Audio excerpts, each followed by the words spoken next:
I was just thinking about Ajahn talk last night on practical advice, and I remember, just starting off with my interest in monasticism. There was such a keenness of practice and quite a lot of ideals actually around how I foresaw, a monastic life being and the energy required for it to take. And I think the sense of that energy being able to be not a big deal or something just easy to kind of move through, or that, we've heard this kind of metaphor before around you think, okay, I come to the monastery and then all of my baggage is just left behind, and you just sort of feel like I'm sitting on a cloud and people come up and say very wise, kind things to me that awaken me, and then in no long time, enlightenment. And so the reality is often very different, and it's true that for some human beings they have had many rebirths and processes of going through this before, so it actually might be easier for them. The Buddha talks about that there are some individuals that the practice is easy and the results come quickly. But I haven't met a lot of those people. I haven't almost never actually heard anybody say those words. So we come into this life and whatever it is, we're working with our own conditions. And is that the famous book from is it Pema Children? Start where you are. And just like that we can't really argue with what it is, how it is that we are, how we the kind of traits, the characteristics that we have, and even like certain areas of like nurture and nature in terms of just being born a certain way, and we just try to move forward with that. But then with the ideals that come up for us, it can seem like, oh, this is not going to be so difficult, or when we might foresee, like in the beginning, that there is a lot of enthusiasm, but then that can wear off after some time. And so often one of the works that we have to deal with is like how to sustain our interest, how to sustain this energy, because it is in a certain way easy to be inspired and easy to take up inspirational energy and then move forward with it. But it is actually quite difficult to maintain inspiration in that way.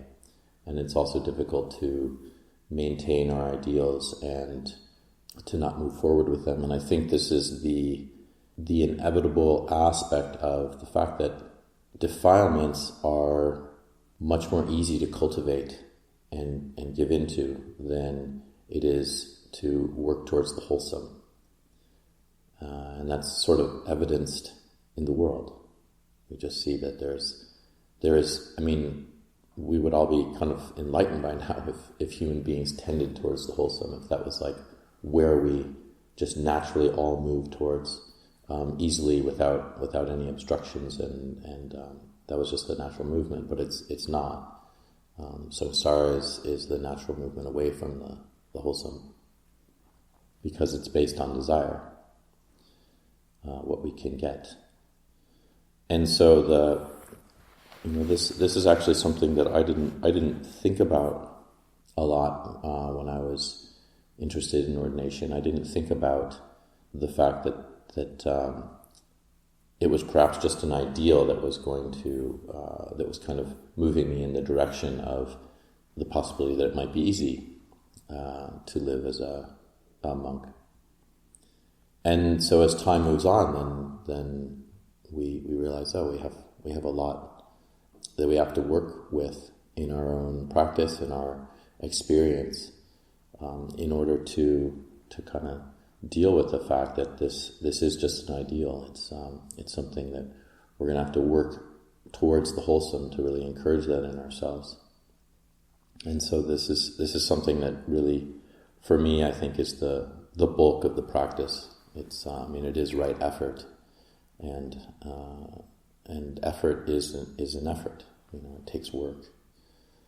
And so for each of us, we're trying to discover those ways that we can do that without kind of melting down, burning out, just getting tired of it, or just saying like, my ideals or my inspirations, they're not really pushing me anymore. So we might give up, and that's because we can't really rely on these. We can't. Idealization and inspiration, they're just not reliable motivations. And so it becomes really our duty in this practice to kind of see how we can generate an interest, because it's not just like through forcing ourselves, to do this. It's not supposed to be just this drudgery that we're getting through. But there's a lot of, as Lumpur points out, and we've seen in so many of our teachers, saying that it's a joyful experience. So there is a sense of lightness and joy that can arise out of moving in the wholesome direction.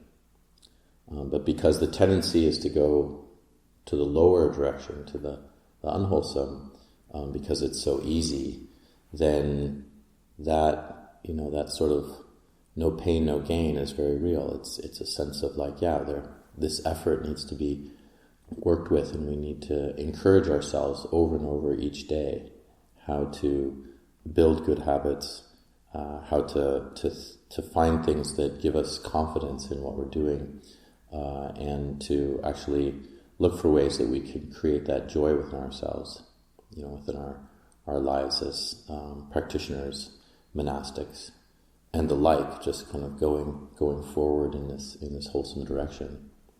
But that's each of our own individual challenge.